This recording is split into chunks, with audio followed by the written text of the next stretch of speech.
saya ada sedikit penyesalan ketika saya masuk pusat persediaan.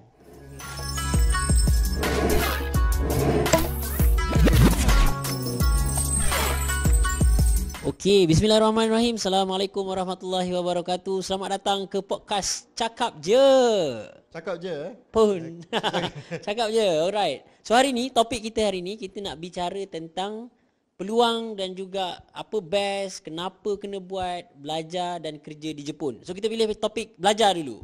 Belajar ke Jepun. Hari ni bersama-sama dengan kita adalah Tuan Hakimi Subri. Alright, pakar. Dah 7 tahun pengalaman handle program belajar dan kerja dekat Jepun ni.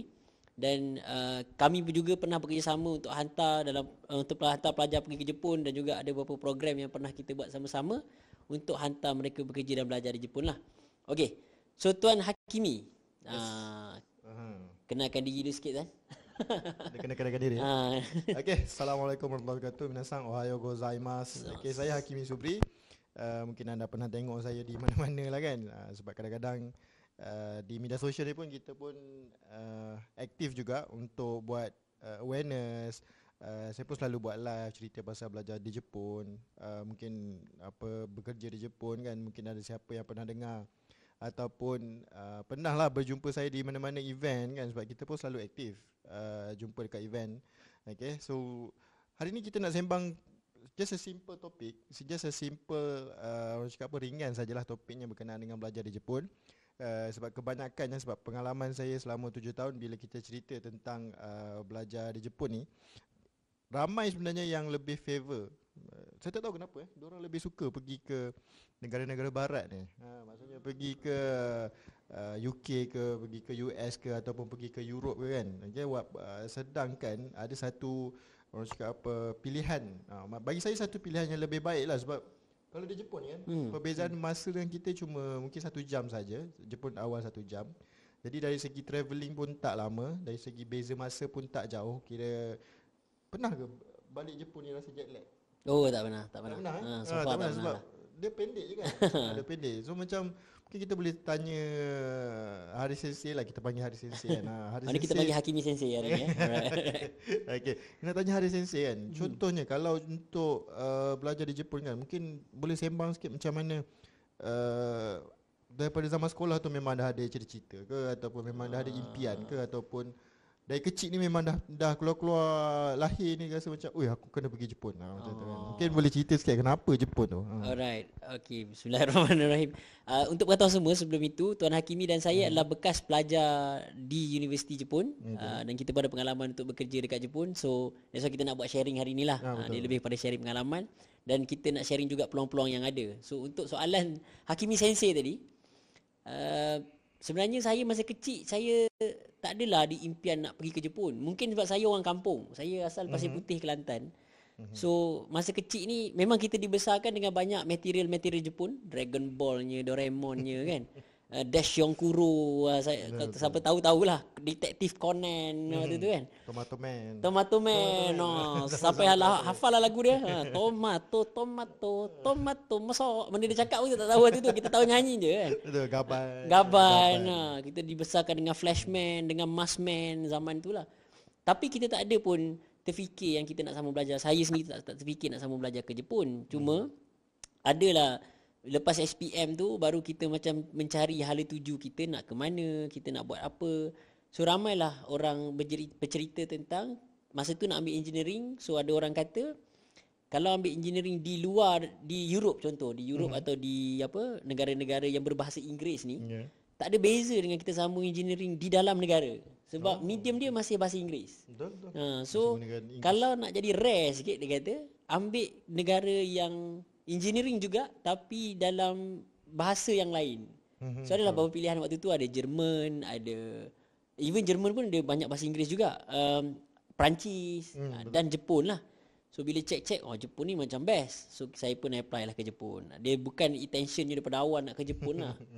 Hakimi Sensei macam mana? Saya pun lebih kurang macam Hari Sensei jugalah. Kita daripada kecil ni kita bukan duduk di bandar kan. Jadi saya membesar ni memang di Felda.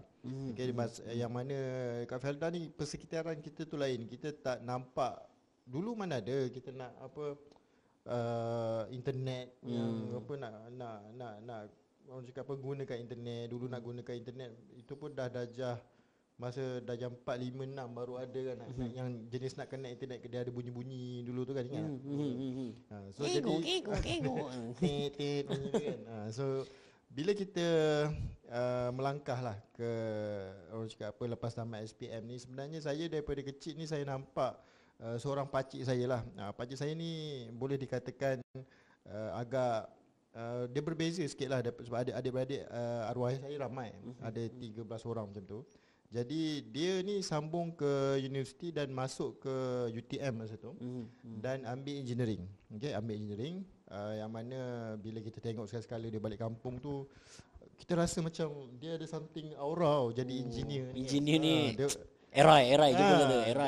Dia rasa macam dia ada macam something yang wow sikit lah, nampak beza kan. Dan masa kecil tu pun kita hantar dia pergi ke UTM di Johor tu lah kan, di Skudai tu. Kita rasa macam orang Jepun cakap aku gare lah, aku gare. Dia rasa macam kita nampak seorang yang kita boleh idolize kan dekat situ. Kekaguman tiba-tiba keluar lah. Kagum kan. Aku gare. Kagum. Dan bila apa sebenarnya saya sebenarnya memang tak plan sebenarnya untuk, memang tak ada impian ataupun tak pernah terfikir lah nak sambung belajar ke Jepun. Cuma bila dah tamat SPM tu, tengah-tengah tunggu result ni kan kita jadi, tak tahu lah, saya dulu masa SPM jadi suri rumah. Haris macam mana? Lepas SPM jadi suri rumah? Maksudnya saya duduk di rumah tolong jaga adik ke tengah hari masak nasi untuk adik balik sekolah ke apa semua kan, sementara tunggu result tu berapa bulan tu. Jadi saya memang jadi suri rumah lah. Memang jaga rumah, masak nasi lah benda kan, tunggu adik balik sekolah apa semua kan. Jadi suri rumah tu satu hari tu memang ada iklan lah, cerita pasal nak mohon untuk belajar ke overseas ni lah, tajaan kerajaan ni. Jadi arwah saya cakap pergilah try. Sebab kebetulan nak balik kampung masa tu kan. Jadi saya ditinggalkan, adik-adik saya semua balik kampung. Saya ditinggalkan untuk suruh pergi beli borang tu. Saya ajaklah 2-3 orang lagi member yang dekat-dekat ni cakap jomlah teman kan, kita pergi ke zaman tu kena pergi beli borang kena pergi beli borang. Kena pergi beli borang. So daripada saya duduk di Pahang di Pekan tu, kita naik bas. Naik bas daripada Pekan pergi ke Kuantan, pergi ke Pejabat Pejabat Mara. Kita beli borang tu. Dan biasalah kita ni daripada dulu orang cakap apa pemakaian tu tak berapa nak menampakkan kecerdikan tu sangat. Humble. Dia bukan humble lah. Senang cerita selekeh lah. Okey. Biarlah budak-budak kan, kita pun membesar dengan dalam kawasan kampung kan. Jadi bila nak beli borang tu, dia macam ada satu betul kawan nak beli borang ni kan, nak belajar overseas ni kan. Jadi kita beli dan juga kita tengok pilihan. Dan bila kita cuba hantar tu, dapatlah. Cuma pilihan pertama saya ingat lagi, saya letak Australia. Kedua saya letak Jepun. Saya cakap macam dah pilih apa English ni mungkin kena bahasa lain kot. Saya letaklah Jepun. Cuma bila kita pergi interview tu tanya balik, awak betul ke nak pilih Australia ni kan, bahasa Inggeris awak ni biasa-biasa je. Oh ya ke, kalau saya tukar boleh tak? Dia cakap okey boleh, tukarlah. So saya letaklah nombor 1 Jepun, nombor 2 Korea. Pilihan yang kedua lah Korea. So daripada situlah bermulanya lah kan cerita perjalanan saya dalam orang cakap apa, arena Jepun ni kan. Okey. Tuan, kita dah lepas buat pilihan tu dah sampai ke Jepun. Sensei rasa menyesal tak pergi Jepun? Menyesal. Dulu nak pergi Australia, nak pergi Korea kan.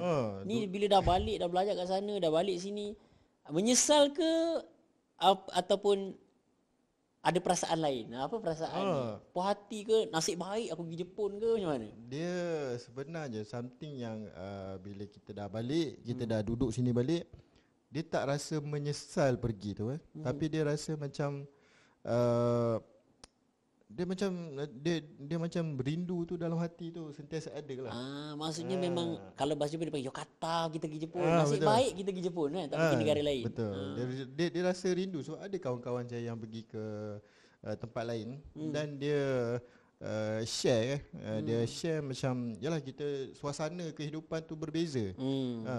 Macam kita di Jepun, Jepun walaupun mungkin berasnya sedikit berbeza tapi still makan nasi. Yes. Macam negara lain ada yang makan roti je, ada yang makan orang cakap apa, bijirin ni kan. Itu dia punya Pizza, burger, itu je makanan dia orang kan. itu je makanan dia orang. Tapi Jepun still walaupun berbeza sikit, jenis nasinya beras je lah kan. Tapi still makan nasi, makan sayur, makan ikan. Okay, still apa, ikan masih bakar, ayam masih goreng. Ayam masih goreng, betul. Mi masih mi. Mi masih lagi. Mi masih mi, betul. Masih ada lagi lah. Makanan-makanan orang cakap apa, kalau kita di Asia ni boleh masuk lagi lah, tekak je kan. So macam Haris Sensei macam mana? Adakah masih ada juga kerinduan tu walaupun dah balik di Malaysia? Saya sebenarnya bila saya dah apply Jepun tu, lepas tu dapat, dia macam tak ada dapat rasa. Saya macam okeylah dapat pergi Jepun, sebab waktu tu fikir nak sama belajar je. Zaman tu mungkin kita tak terdedah sangat dengan banyak-banyak perkara sangat. So bila saya ada sedikit penyesalan ketika saya masuk pusat persediaan. 2 tahun pusat persediaan tu, masa tu lah saya macam, apa benda aku buat ni? Apa hal lah aku ambil engineering? Kenapalah aku pilih Jepun waktu tu? Memang jujurnya kata tuan, itu 2 tahun yang saya rasa paling banyak konflik dalaman yang saya ada. Betul ke aku nak teruskan dengan jalan ini? Tapi alhamdulillah Allah izin, semua berjalan dengan baik, walaupun adalah result teruk waktu persediaan semua tu kan. Kena warning akan dikeluarkan lah macam-macam masa tu. Kita pun rebel macam tak nak pergi lah, tak payahlah pergi kan. Belajar sambung kat Malaysia je lah masa tu semua. Tapi Allah takdirnya, Allah izin dapat pergi fly ke Jepun. Dan sebenarnya bila saya pergi ke Jepun tu, sampai hari ni saya bersyukur saya tahan 2 tahun tu. Saya syukur pilihan saya pergi ke Jepun, sebab saya rasa banyak sangat kehidupan saya hari ni sebenarnya dipengaruhi oleh pengalaman saya di Jepun tu. Sebab tu saya selalu beritahu orang, saya ni kadang-kadang kalau borak dengan saya, mungkin dia sedikit bias sebab saya ada Malaysia Japan enthusiast punya masalah. Betul. Dia ada bias sikit sebab dia memang, kita sendiri belajar banyak perkara dalam kehidupan kita dekat sana lah. Saya tak kata masa saya kat Malaysia saya tak belajar banyak perkara, banyak. Masa saya kat universiti dekat Malaysia kan, masa tu pusat persediaan dekat Universiti Melaya, banyak perkara kita belajar. Even dekat sekolah menengah, saya dulu sekolah asrama, Hakimi Sensei pun sekolah asrama kan. Betul. Kita banyak pengalaman, banyak mendidik kita juga. Tapi dekat Jepun tu dia punya skill, dia punya knowledge, dia punya survival yang kita dapat tu, saya rasa sangat mahal, yang menjadikan siapa saya hari ni lah. So tu dia keluar perkataan, Yokatta na. Yokatta. Betul. Kalau kita cerita tuan dekat Jepun, then sekarang ni masih lagi terlibat dengan dunia-dunia yang melibatkan Jepun, tak boleh move on ni. Ada kerinduan tu dia. Ada kerinduan tu. Tapi memang betul pun, kalau kita bukan cerita siapa yang belajar kat Jepun je, kita cerita tentang orang yang pernah travel ke Jepun pun. Walaupun baru pergi travel 5 hari, dia memang nak pergi lagi. Betul. Ada kerinduan tu lah. Ini kerinduan yang saya masukkan bukan setakat pergi travel pendek-pendek tak. Bila jejakkan kaki di kaki KLA tu pun, dia ada something yang tiba-tiba rasa mencucuk dalam hati tu tau. Rasa macam cerita 20 tahun dulu lah, punya lama kan. 20 tahun dulu aku dekat sini kan, tengok suasana dia macam tak berubah. Ingat lagi kita duduk beratur beramai-ramai, pakai blazer sama, semua orang pakai songkok lagi kan. Pakai songkok tu setiap kali sampai KLA mesti teringat benda tu.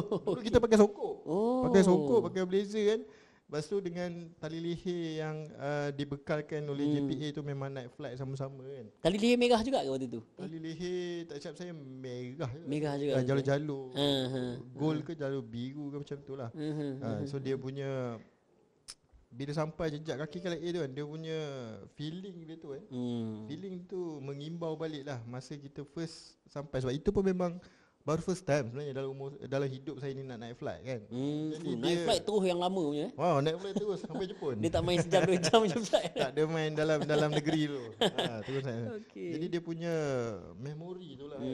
Memori setiap kali kita hantar student, macam saya setiap kali student nak pergi ke Jepun, memang InsyaAllah lah saya akan at least memang sampai dekat airport tu untuk sama-sama tengok, and then kita ngimbau balik kan dengan kenangan dengan family kita masa nak berpisah mula-mula tu kan. Tengok orang cakap apa, air mata yang berjujuran tu kan, daripada anaknya, daripada ibu bapanya kan. Jadi bila dah turun kan, kalau KLA kan dia turun escalator, lepas skate pasport turun, dia daripada bawah tu melambai ke atas.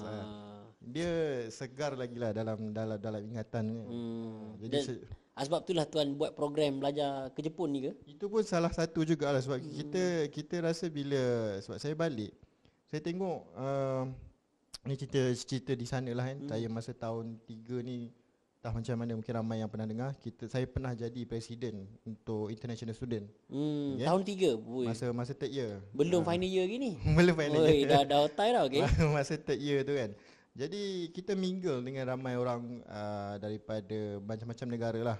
Saya dulu presiden, timbalan presiden saya ada 2 orang. Seorang daripada Myanmar, seorang lagi nama daripada Mongolia. Kemudian ada juga student daripada lain yang Ivory Coast, daripada Bangladesh, daripada China of course. Kemudian daripada Vietnam pun of course ada, daripada Thailand of course ada kan.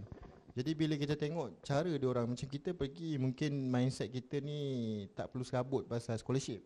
Tak perlu serabut tentang duit lah. Tak perlu serabut tentang duit. Sebab kita dah ada scholarship kita ada scholarship dulu. Tapi student mereka ni, sebenarnya majoriti hampir kesemuanya memang tak ada orang cakap apa, bantuan daripada kerajaan. Jadi dia pergi tu sebab dia betul-betul minat, dia betul-betul nak challenge diri dia kan. Sebab saya punya timbalan ni dulu, dua-dua ni, seorang Mongolia ni perempuan, yang Myanmar ni lelaki. Dia habiskan masa dia untuk bekerja separuh masa. Okey, buat part time lah. Buat part time, baito lah, baito. Dan juga untuk attend kelas. Untuk pergi kelas pagi dan juga petang, dia buat part time. Kadang-kadang pagi pun hantar surat khabar pagi tu pun dia buat 2 part time untuk make sure dia ada sumber kewangan yang mencukupi setahun. Cuma tahun kedua, tahun ketiga dia dah mula dengan beasiswa. Okey, dia dah start dapat beasiswa. Start dapat beasiswa. Bila start dapat beasiswa, student saya, kawan saya ni yang Myanmar ni, dia sambung master. Sampai master pun dengan beasiswa, yang mana beasiswa ni daripada Jepun tau. Ini point bagus Point dia, ramai orang yang pergi self funded, dia pergi dulu dengan duit sendiri. Betul. Tahun pertama make sure perform. Tahun kedua dan seterusnya tu insya-Allah ada scholarship yang kita boleh dapat dekat sana. Betul. So dia punya antara tips ni nak kena share ke tak? Nantilah kita share dalam sesi podcast lain. Macam mana nak dapatkan tips dapat scholarship ni?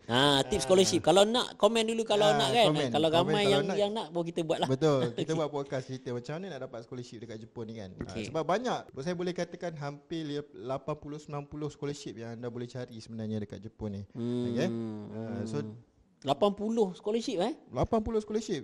Dia ada 5 jenis scholarship daripada government, daripada institution, organisation lah. Daripada foundation ni pun ada, daripada macam JASO pun ada scholarship. Faham.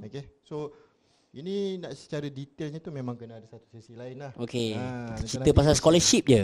Scholarship je. So daripada situlah maksudnya saya nampak kenapa Malaysian tak boleh nak buat Grab benda yang tu. sama. Grab benda yang sama sebab kita boleh nampak dekat Jepun, bila satu universiti tu dia dah ada allocation. Dia ada allocation untuk scholarship dan dia tak dapat nak carikan student untuk apply scholarship tu.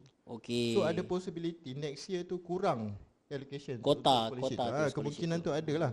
Jadi dia nak make sure dia sentiasa dapat allocation tu. Dia akan bantu sebenarnya student self funded ni lah untuk dapatkan scholarship. Dapatkan juga scholarship. So itu peluang sebenarnya.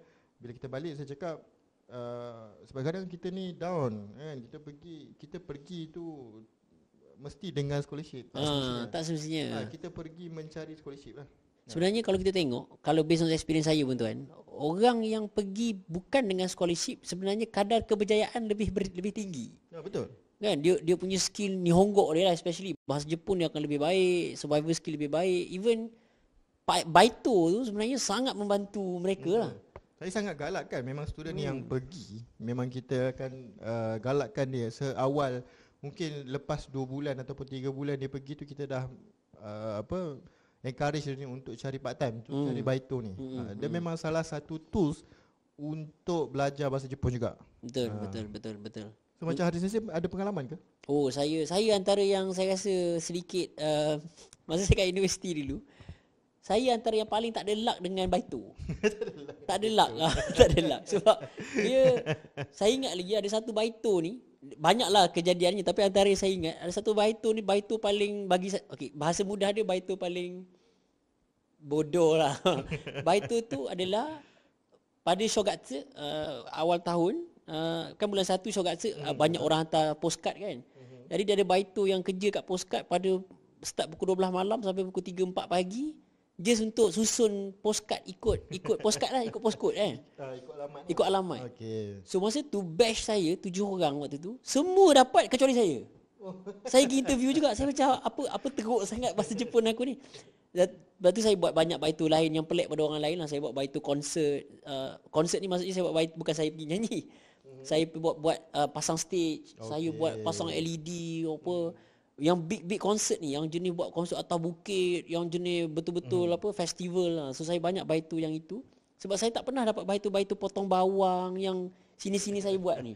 Yang senang-senang. Saya tak tahu kenapa saya tak pernah dapat. Saya punya baitu semua yang hardcore dan kena bercakap banyak dengan orang. Padahal kita ni kalau boleh nak susun postcode, nak potong bawang, tak payah cakap dengan orang kan. Tapi itulah.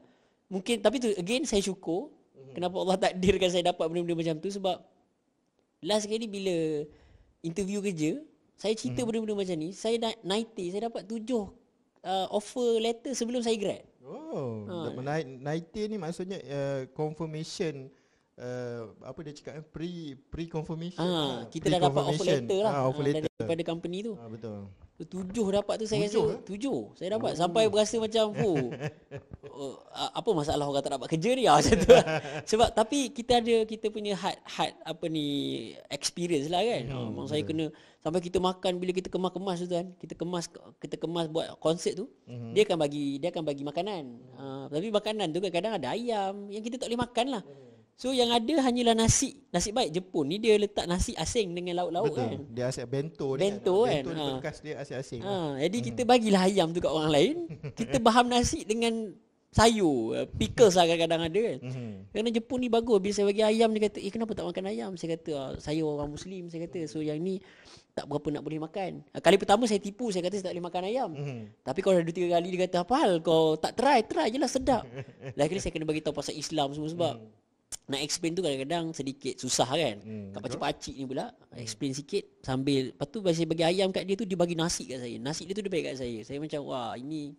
Tapi kita start lah belajar communicate, kita start belajar networking lah, start repo. Benda-benda macam ni saya rasa kita belajar secara, kalau kita tak turun padang, kita tak ada experience berdepan, memang tak dapat. So kalau tak baitu, saya takkan dapat experience tu. Betul, dia takkan dapat. Macam saya dulu, pengalaman saya lah. Saya ni mencari baitu yang tak ada orang Malaysia kat situ. Saya pun sama, tak ada orang Malaysia seorang. Seboleh-bolehnya tak ada orang Malaysia kat situ. Sebab kalau ada orang Malaysia nanti kita menyembang. Kita sembang dengan kita je kan. Menyembang kita. Kita ni datang nak berkawan dengan orang Jepun sebenarnya. Sebab kebiasaannya yang buat part time ni kan, kebanyakannya student sama ada sekolah menengah atas ke ataupun student universiti ke. Jadi dia lebih open. Dia lebih open untuk terima kita, accept as a kawan lah. Dia lebih terbuka dekat macam tu. So kalau ada anything yang event ke apa kan, dia akan bawa kita. Kadang habis baitu ni kadang pukul 10 kan. Dia ajak lah, jom kita pergi naik kereta kan, pergi ke tepi laut ke kan. Kita pun follow lah. Seronok kan. Dia orang cakap apa, kita nak mingle around, nak berlatih. Sebab dulu dia orang ni lah yang bagi nama kan. Dia cakap tak boleh panggil Hakimi ni kan, susah ni, kita panggil Kimitaro. Saya dapat nama Hacang. Sebab saya paling muda, yang lain semua tua-tua. Haris tu jadi, dia kata Haris tu panjang lah. Tak boleh panggil. Lepas tu saya budak kan, dia biasa dicangkan kan. Budak kan cang kan. Lepas dia panggil Hacang. Oh Hacang, aku Hacang. Okey. Dia satu pengalaman yang menarik sebenarnya. Dan kita tak malu sebab tak ada orang Malaysia lain. Lantaklah aku nak panggil Hacang ke, yang penting kita geng. Kita memang orang cakap apa, seboleh-bolehnya. Saya dulu nak mengelak lah kalau part time ni ada Malaysian kan. Kalau ada Malaysian pun macam dia dah bekerja part time kat situ and then dia nak berhenti, so saya boleh tukar saya masuk. Kalau ada 2-3 orang tu memang saya takkan masuk lah. Itu walaupun prinsip dia prinsip lah. Sebab dulu ada juga macam saya pernah baitu kedai sushi kan. Okey. Kedai sushi ada 2-3 kedai sushi dekat kawasan tu. Ada satu kedai sushi ni yang memang famous lah. Setiap kali ada student baru Malaysian ke, mesti dia akan masuk ramai-ramai kat situ. Lubuk Melayu, Lubuk Malaysia. Lubuk Malaysia. So dia orang dah kenal lah. Kalau student Malaysia datanglah kedai sushi ni kan. Macam saya tak, saya kurang berminat sikit lah. Sebab saya punya intention is saya nak mingle dengan orang-orang Jepun. So kita walaupun kedai tu mungkin sedikit dekat dengan rumah kan, saya pilih yang kurang dekat sikit lah, walaupun kena travel lebih sikit. Tapi saya seronok sebab saya seorang je Malaysian kat situ. Malaysian kat situ. Kalau ada student yang lain pun daripada negara lain lah. Sebelum masa saya masuk tu, ada seorang dua orang je daripada Vietnam. Tapi Vietnam dia punya style, bila seorang dua orang masuk, dia tarik semua kawan-kawan. Semua masuk. Vietnam dia ada asobiah tu. Dia sangat membantu geng dia lah. Lagi-lagi mereka ni tak ada scholarship. Jadi dia orang ni memang akan tolong tribe dia dulu kan untuk survive. Betul. Tolong benda tu. So benda ni lah. Jadi macam mungkin ada kenangan manis ke Baito ni kan, mungkin boleh share sikit kenangan manis ni. Banyak kenangan manis Baito ni. Banyak kenangan-kenangan manis. Kenangan pahit tu banyak jugalah kan. Tapi kadang-kadang yang pahit tu sekarang bila fikir balik dia jadi manis. Yang pahit manis juga akhirnya. Tapi memang betul sebab bila masa melalui tu saya pernah lah macam kena marah, kena sebab kadang-kadang kita tak biasa dengan contoh dulu saya pernah buat satu konsert ni dekat atas bukit. Dia konsert untuk satu larian Nike. So dia orang ni akan marathon daripada bawah sampai ke atas dalam 42 km macam tu. Tempat habis dia dekat puncak tu. Jadi kita kena prepare kat atas tu daripada pagi, ada konsert daripada pagi, malam tu ada acara kemuncak. Kita punya kerja tu dengan waktu tu hujan, waktu tu musim sejuk. Memang saya beku lah. Beku, kita dah tak biasa kan. Betul. Geng-geng Jepun ni dia bawa apa dia panggil koyok apa? Bukan koyok apa? Apa dia panggil tu yang panas. Yang panas tu, pack tu. Jadi kita tak tahulah mana kita ada knowledge, mana kita baru datang kan. Jadi dia memang letak dia punya pemanas dekat dalam baju jaket dia semua, kita tak ada. So bila saya ketar tu memang ada seorang pak cik ni, dia nampak pak cik ni yang mengubah saya punya banyak saya belajar daripada pak cik ni. Dia kata kat saya, dia ni ada master. Dia ni bukan master lah, dia macam belajar tinggi jugalah, degree lah kat atas lah. Dan dia tak ada kerja tetap. Dia memang datang tu, kerja yang saya buat tu, kerja tu gaji dia masuk lah, waktu letih dia. Dia masuk lah. Sekali pergi tu lebih Ichimang lah, sekali pergi. Satu hari tu kita dapat Ichimang lebih. 10,000 yen. Kalau dulu rate agak tinggi kan, 3.8. Betul. Maksudnya satu hari tu 380. 380. Itu pun bukan kerja daripada awal sampai habis. Kita kerja kejap lah waktu tu kan. Cuma dia hardcore lah.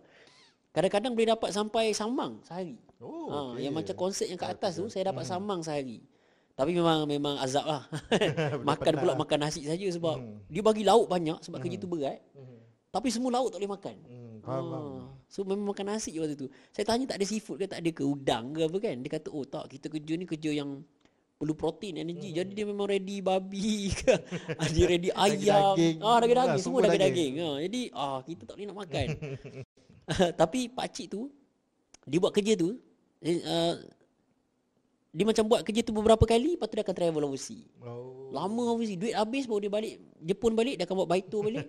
Dia pergi overseas balik. Saya masa tu macam sebab dia boleh speaking dengan sangat baik. Tu yang saya macam macam mana boleh, how can you speak English very well, tanya tu kan. Dia kata, dia pun cerita, dia mula cerita. Sebab dia nampak muka kita waktu tu, dia macam dia tegur dalam Nihongo. Lepas tu saya jawab macam kita jawab macam Nihongo jugalah. Tapi tiba-tiba dia tegur, dia tanya daripada mana kan, saya kata Malaysia.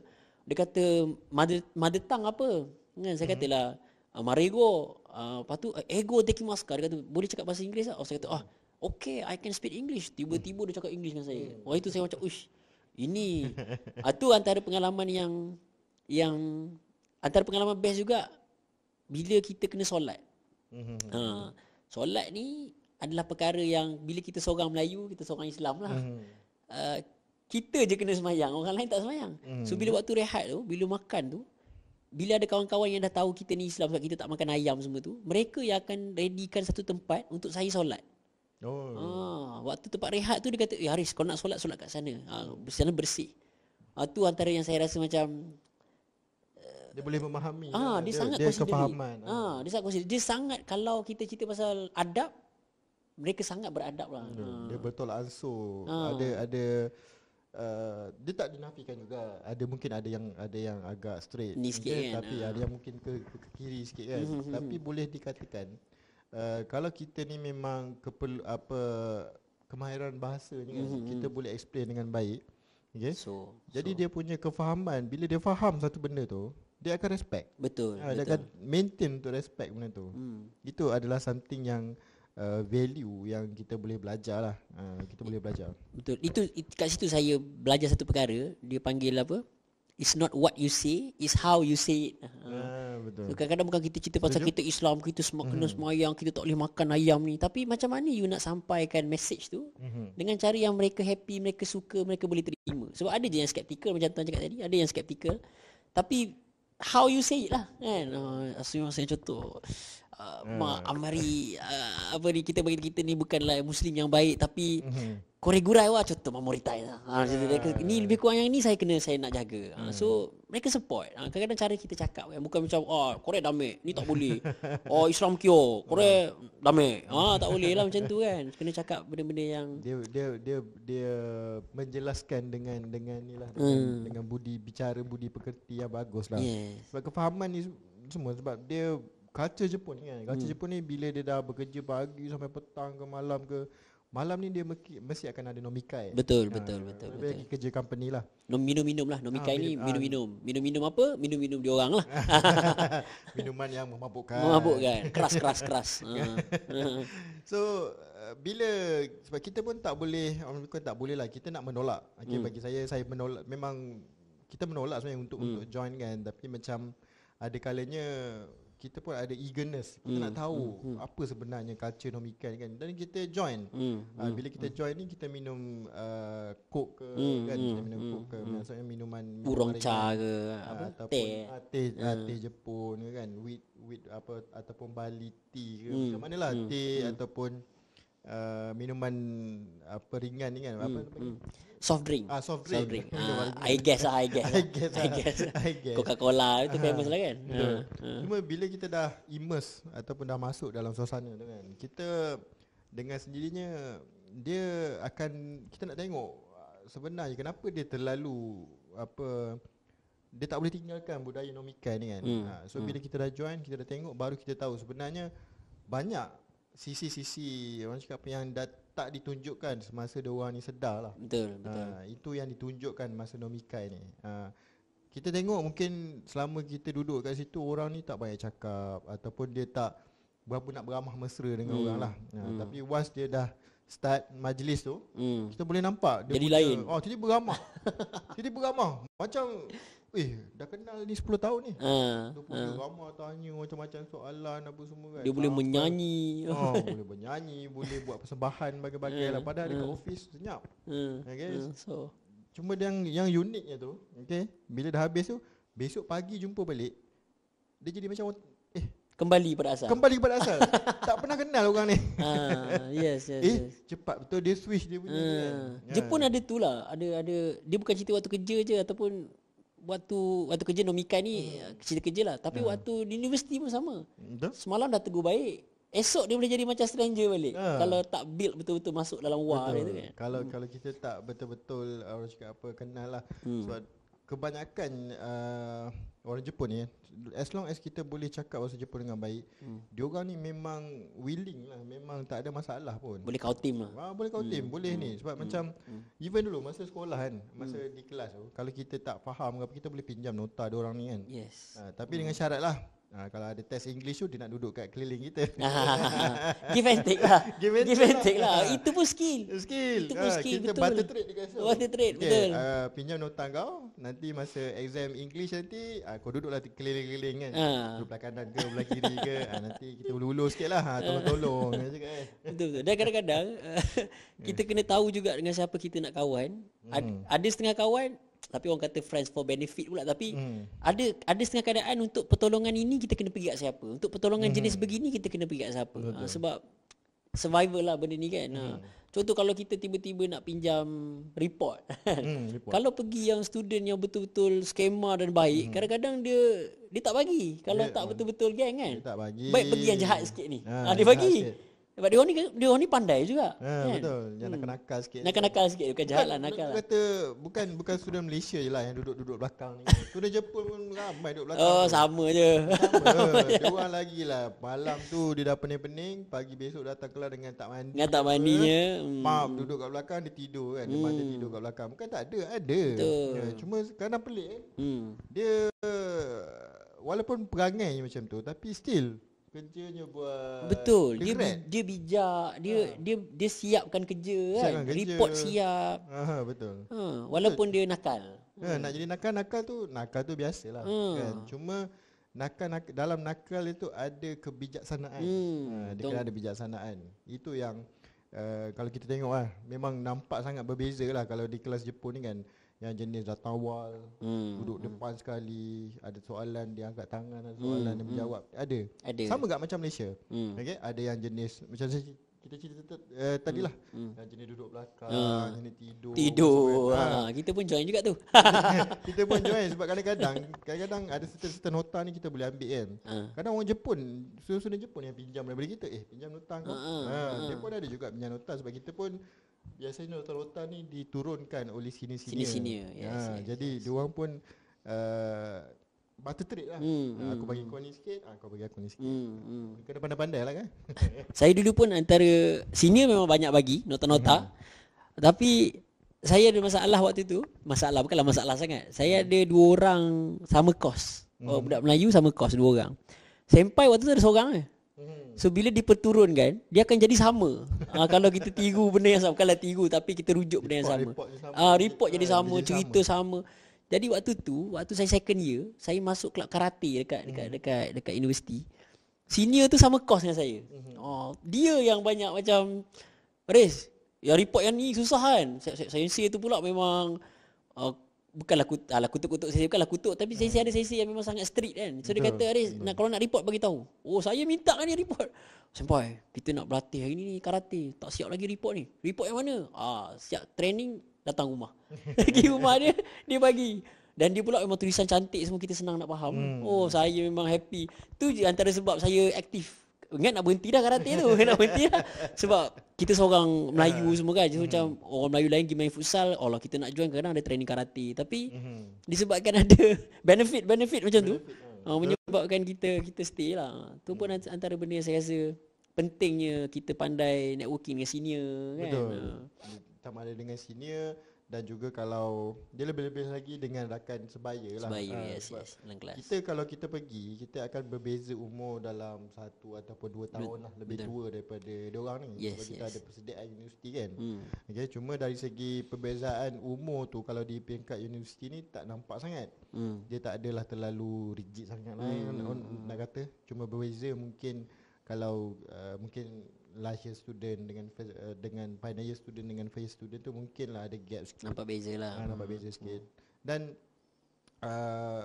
pernah juga kan, dia kadang-kadang kita kawan dengan Jepun ni bukan disebabkan semata-mata kerana benda tu lah. Kadang-kadang kita dapat kawan Jepun ni sebab minat yang sama ataupun kadang-kadang kita nak explore minat yang pelik-pelik. Sebab ada kawan-kawan Jepun ni kadang minat pelik-pelik. Saya First time saya pergi Meadow Cafe. Pernah dengar Meadow Cafe? Oh, pernah. Tak pernah pergi lah. Tak pernah pergi. Saya pergi pun sebab kawan Jepun yang bawa. Meadow Cafe ni mungkin siapa yang boleh carilah. Google lah. Malu pula nak cerita. Dia nanti nak huraikan lebih lanjut kena buat sesi lain. So macamnya jenis kawan yang suka benda-benda macam tu, dia bawa pergi tempat tu. Ada yang suka anime ni, dia akan bawa lah. First time sebab pergi, contohlah kita pergi ke Akihabara. Dulu Akihabara sangat famous dengan anime ke, dengan toys ke, apa semua kan. Kita tak tahu tau, kita hanya nampak surface. Tapi dia bawa yang hanya lokal je tahu. So dari situ sebenarnya banyak benda yang kita boleh belajar lah. Dari segi budaya, dari segi ataupun apa sebenarnya kan dalam kepala diorang ni. Kadang kita tak faham. Kita nak memahami culture seorang tu, kita kena mingle, kena banyak berborak, banyak bersembang. Kita tunjuk apa yang kita ada, pernah dulu kita ni kan punyalah nak exchange budaya tu kan. Oh, kita masak kari, masak nasi kan, panggil dia. Meh makan. Kari Malaysia pun. Makan aja pakai tangan. Memang kita tengoklah terbalik-terbalik tangan. Kesian dah tengok kan. Terbalik-terbalik tangan nak makan nasi pakai tangan ni kan. Jadi dia punya keseronokan kat situ lah, antara pengalaman-pengalaman yang saya rasa dia teringat baliklah kerinduan tu kan. Dia itu sebenarnya kenangan-kenangan ni yang mengimbau kerinduan tu. Sampai sekarang pun masih lagi ada beberapa orang kawan di Jepun yang kita still contact. Harus ada contact. Ada tapi kawan universiti tak sangat. Adalah dekat Facebook tapi dia orang tak aktif sangat. Kawan waktu saya kerja dulu ramai yang masih aktif. Ramai masih aktif. Even saya ada line pun sebenarnya. Line ni macam macam WhatsApp lah. WhatsApp tapi orang Jepun pakai lah. Betul. Saya ada line tu semata-mata sebab dia orang je. Kadang-kadang ni kan sebab dia orang yang banyak bantu kita lah. Betul. Sebab dia punya orang cakap dia still ingat kita lah. Tu yang macam ada beberapa kawan ada yang kerja dengan government Jepun pun ada yang kerja sendiri pun ada yang maksudnya bekerja di syarikat pun ada kan. So kalau still contact dia orang ni, dia satu peluang lah sebenarnya, sebab kita pun duduk di sini, mungkin peluang untuk kita train ataupun still untuk refresh bahasa Jepun juga pun jadi salah satu cara yang bagus juga kan. Betul. Itu antara sebab kenapa kami berdua decide untuk buat program. Dulu kami entiti berbeza. Tuan Hakimi gerak sendiri, saya gerak sendiri, tapi kami dua-dua gerakkan program belajar dengan kerja ke Jepun. Sebabkan kerinduan dan juga value yang kita dapat. Ni baru sikit cerita ni kan. Betul. Kalau cerita betul value, banyak lagi perkara yang kita learn daripada sana. Yang kita rasa kita nak make sure banyak lagi anak bangsa kita, orang Malaysia, dapat experience yang sama, dapat value yang sama, dapat kerinduan yang sama. Sebab benda tu best. Benda itulah yang menyebabkan kami rasa dia membuka sebenarnya, membuka mata kita. Sebab satu, bila kita berada di luar daripada Malaysia kan, kita tengok, nanti kita akan nampak Malaysia ni dari satu perspektif yang lain. Yang berbeza. Macam mungkin kita tengok, kita tak perlu nak compare kan lah budaya kerja ke apa ke. Cuma dari segi kebudayaan ataupun culture yang dah ada ni, macam mana kita nak serapkan dia jadi benefit to each other tu. Itu salah satu benda yang sebab kita pun kadang-kadang mungkin kita pergi di Jepun ni masa kita masih lagi muda remaja prime time lah macam kan, baru nak matang tak matang kan. Masa itulah sebenarnya yang budaya salah satu tempat tu boleh absorb dengan senang lah kepada diri kita. So masa kita pergi dan masa kita balik tu sebenarnya bila dah berumur, mungkin orang kata dah berumur 24, 25 kan, balik. Masa tu sebenarnya kita dah ada dah orang cakap apa, dah boleh nampak perbezaan budaya Malaysia, budaya Jepun macam mana, dan apa yang lebih, apa yang kurangnya. Kita nak saling melengkapi benda tu untuk increasekan lagi lah. Maksudnya kita balik Malaysia, kita boleh contribute banyak benda dekat orang lain. Banyak benda yang kita boleh ajar kepada orang lain. Dan benda ni tak boleh belajar kalau dekat Malaysia. Dia kena pergi ke Jepun. Kena pergi duduk sana, rasa sendiri benda tu. Dan dia mungkin kalau pergi di negara selain Jepun, susah juga nak buat benda ni. Sebab orang sana dia tak appreciate culture, adab macam orang Jepun appreciate benda tu. Betul. And eventually kita akan lebih sayang Malaysia, kita akan lebih bangga dengan budaya kita. Kita akan jadi sangat macam, oi, gila, asyik baik aku dilahirkan sebagai Malaysian yang ada kawan-kawan dekat Jepun kan. So susahlah nak explain benda ni, kena pergilah. Dia memang kena pergi, kena rasa sendiri. Kena rasa sendiri. So macam cakap apa, paling kurang pun boleh travel. Pergi travel lah. Macam RCC, macam dia cakap Jepun memang ada kan. Memang ada program-program yang boleh travel dulu. Kita nak try tengok macam mana kat Jepun tu. Kenapa kita buat travel pun, sebab kita tak nak, ada banyak company yang dapat travel kan, tapi mereka pergi travel seronok tapi tak betul-betul memahami pengisian tu. Dia macam tuan cakap tadi lah, boleh bersembang dengan Jepun semua ni. Sebenarnya dia cerita tentang memahami budaya, tapi macam mana kita nak memahami budaya atau nak memahami bangsa Jepun ni, kalau kita ikut kita punya perumpamaan kita pun dia panggil bahasa jiwa bangsa kan. Bahasa jiwa bangsa. Kalau nak faham jiwa bangsa itu, kena faham bahasanya. Betul. So kalau pergi travel dengan keadaan kosong, tak ada orang support dari sudut bahasa, tak ada orang support untuk memahami jiwa bangsa sana, kita tak akan dapat ibrah daripada perjalanan tu. Jadi balik Malaysia pun macam baik kita pergi Pulau Perhentian, pergi habis duit kat sana, ataupun kita pergi Pulau Redang ke, kita pergi Melaka ke, at least circulation ekonomi lagi bagus bila kita travel dalam negara kan. Tapi alang-alang pergi negara luar, bring back something lah, ambil ibrahnya, belajar. Ni kawan-kawan saya yang banyak travel sebelum ni tuan. Even pagi tadi ada seorang sekawan sahabat saya baru balik dari Jepun 2 hari lepas, message saya tiba-tiba. Saya baca message dia sekejap. Message saya macam sebab itulah kena pergi dengan kami lain kali. Contoh dia kata salam Encik Haris, saya ada satu persoalan. Ada satu benda saya wonder berlaku di Jepun. Encik Haris sebenarnya dia kata kawan saya tapi dia panggil encik pula. Tapi encik ni sebab dia merupakan tim saya lah. Bukan tim cakap Jepun tapi tim daripada program lain. Sebab tu dia panggil encik lah. Encik Haris dia lama di Jepun. So mungkin Encik Haris tahu reason dia dari sudut pandang orang Jepun.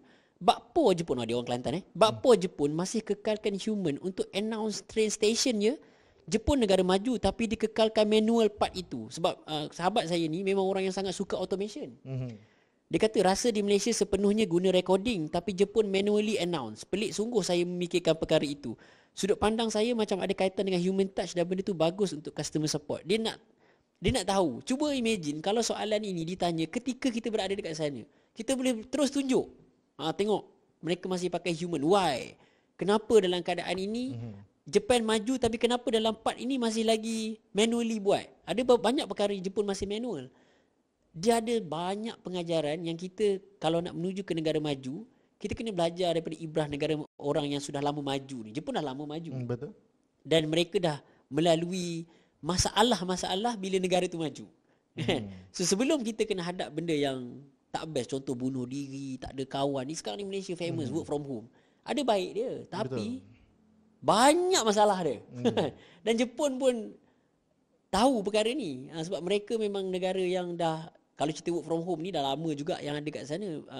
Ataupun work dekat office tapi masih lagi macam kerja seorang-seorang. Ada cubicle zaman-zaman dulu kan. Sekarang kalau tengok company Jepun, jarang ada cubicle ni. Open semua. Mereka dah ada banyak pengalaman dan benda ni lah yang kalau boleh kita buat travel tu tuan. One of the reason kita nak pergi dan belajar ibrah ni lah. Bukan pergi sekadar tempat tu memang cantik, ada sakura, ada Fuji tu. Ya, tengok pemandangan. Tapi apa value yang kita dapat daripada Yes. Balik tu learn something, improve your life, improve your society, improvekan negara kita kan, agama bangsa negara kita. Betul, itu saya sangat setuju. Perbezaan something yang kita tengok dan kita belajar dan apa yang kita boleh nampak kita boleh improve kan dekat Malaysia ni. Dia ada certain-certainnya mungkin orang kata walaupun macam Haris Sensei cakap lah, okay, Jepun tu maju, okay, tapi ada sesetengah benda yang susah untuk orang cakap apa, dikeluarkan ataupun ditukar. Macam dulu kalau ikutkan sampai sekarang pun dari segi kita pergi mana-mana kan, macam sekarang di Jepun kalau kita pergi di kombini kan, di convenience store kan, macam Family Mart ke 7E ke, dia masih lagi juga orang cakap apa, memerlukan pekerja untuk certain benda. Okay, certain benda. Dan sekarang ni banyak pula foreigner. Saya rasa kalau kat Tokyo tu majority convenience store ni foreigner yang jaga di kaunter. Which is satu pemandangan yang takkan ada lah 10 tahun dulu. Takkan ada 10 tahun dulu. Kenapa mereka nak berubah benda ni adalah disebabkan masalah-masalah tertentu lah. Masalah-masalah tertentu, of course semua orang tahu aging population punya reason ke macam mana kan. Tapi macam mana dia ubah, bila kita ubah orang tu nak maintain the quality tu macam mana kan. Itu something yang boleh sebenarnya kita perhalusi lagi lah, nak tengok lagi condition tu macam mana. Betul. Sebab tu penting pergilah ke Jepun atas apa sahaja reason, tapi sebelum pergi make sure kita tahu apa kita nak buat kat sana. That's why dalam program belajar kerja Jepun kita, even melancong ke Jepun kita pun, kita ada sesi briefing yang sangat banyak dan kita ada banyak macam kelas persediaan kita buat pun untuk sebelum sambung belajar atau kerja ke Jepun, kita ada step-step yang kita akan guide anda untuk make sure you get full bila sampai Jepun nanti. Ataupun bila nak balik sini nanti betul-betul puas hati lah. Sebab ramai orang pergi Jepun tak betul-betul orang kata apa tak pergi sekadar pergi. Bila dah pergi patah di tengah jalan. Itu yang kita tak nak. Kita nak pergi ni dengan mindset yang apa lagi nak explore? Apa lagi kita nak explore? Apa peluang yang ada? Apa nak buat? Apa plan? Next apa? Betul. Itu mentality yang kena ada lah, which is memang banyak benda yang kita boleh belajar dengan orang cakap apa, student daripada negara-negara lain lah. Negara-negara lain sebab dia dah lama establish. Betul. Pergi belajar ni tanpa scholarship. Betul. So something yang one of the reason, paling utama kenapa Malaysian pun harus untuk grab the challenge lah. Sebab kita nak tengok sendiri value tu, and then nak grab sendiri. Kalau ikutkan orang cakap apa scholarship ni di Jepun, umpamanya kita ni belajar secara percuma. Betul tak? Bila dapat scholarship di Jepun 100% ditanggung. 100% secara percuma. Belajar percuma. Mana nak dapat belajar percuma kan? Betul. Tapi kadang-kadang benda percuma orang tak hargai. Tak hargai. Lagi tak perform kadang-kadang. Lagi tak perform. So that's why. Sebab dia bukan setakat scholarship je. Sebenarnya universiti ni pun banyak universiti yang offer 50%, ada yang offer 100% pengecualian yuran pun ada. Kita ambil tahu ataupun tak ambil tahu saja. Yes. Ambil tahu ataupun tak ambil tahu, membezakanlah apa tindakan kita next. Kalau kita nak cerita benda ni panjang. Jadi siapa yang berminat untuk tahu benda-benda macam ni, make sure tunggu program kami next. Kita akan buat seminar insya-Allah. Sama ada online atau physical, masih lagi dalam timbang tara kita sekarang. Betul. Tapi siapa yang berminat boleh try komen dulu untuk kita tahu kat mana lokasi terbaik untuk kami start buat. Kita ingat plan juga nak buat road tour kan, kalau betul. boleh. Nak buat road tour. Kita nak sebenarnya ni bukan acah-acah YB lah kan. Kita bukan nak buat program YB tak. Tak ada derma kat sini. Kita bukan nak menabur janji. Kita pergi bukan nak menyelami masalah rakyat ke, nak pergi hantar berah ke, tak ada. Kita nak berkongsi pengalaman. Kita pergi, kita nak share pengalaman, nak anda semua ni dapat at least imagine lah kalau di Jepun ni macam mana. Kalau belajar di Jepun ni macam mana. Kalau bekerja di Jepun ni macam mana. Kita sedang susunkan banyak sebenarnya program untuk perkongsian ataupun sesi yang kita boleh berjumpa secara bersemuka ni kan. Betul. Untuk memudahkan kita ni dapat dapat sedikit information berkenaan dengan belajar dan bekerja Jepun. Kita punya konsep, kita nak kongsi 2P. Kita nak kongsi pengalaman, kita nak kongsi peluang. InsyaAllah. Doakan, kita doakan ni Hakimi Sensei punya projek ni. Kita doakan supaya dipermudahkan. Kalau betul bermanfaat, biar Allah mudahkan, Allah capaikan lebih ramai orang yang nak peluang itu. InsyaAllah. Sebab saya yakin ramai kat sana. Sebab saya dah lama, dah 7 tahun berkecimpung lah dalam mempromosikan belajar bekerja Jepun ni. Dan ramai sebenarnya yang nak pergi tapi tak tahu cara. So bantu-bantu untuk sebarkan jugalah. Betul. Sebab saya yakin kalau bukan anda pun anda mesti tahu orang kawan anda yang memang minat Jepun. Yang minat untuk mencuba something yang baru, explore benda yang baru. Betul. InsyaAllah. Kita dah sejam lebih dah, saya rasa. Kan? Sekejap ya. Dah sejam lebih dah ni. So betul lah cakap kan, pengalaman saya duduk di Jepun lebih kurang 7 tahun. Tak boleh cerita dalam masa sejam. Tak boleh. 7 tahun tu duduk sana, tapi sampai hari ni masih lagi last pergi Jepun bila tuan? Last pergi Jepun bulan lepas. Tu nak kata cerita je banyak lah. Kalau bulan lepas ni. Bulan lepas cerita pun first time jejak kaki Jepun tahun berapa? 2004. Sekarang 2023. So dah last pergi Jepun bulan lepas. Maksudnya terlampau banyak pengalaman, terlampau banyak benda nak kongsi. Tapi kita akan kongsi lebih detail, lebih spesifik pada topik-topik tertentu lah. Mungkin kali ni dia sedikit general. Next kita akan cerita lebih kepada belajar di Jepun. Sama ada lepasan SPM ataupun anda nak sambung ke sekolah bahasa Jepun dekat sana untuk dapat peluang pekerjaan dekat sana. Dan kita akan juga cerita satu topik yang spesifik untuk sambung bekerja dekat Jepun. Betul. So Saya rasa sampai situ saja untuk podcast kali ni. Okey, boleh. Kata-kata terakhir. Kata-kata terakhir. Kata-kata terakhir ni macam mana biasa orang buat? Kita nak kena ada slogan ni macam mana? Itulah. Kita kena ada satu slogan ni kan.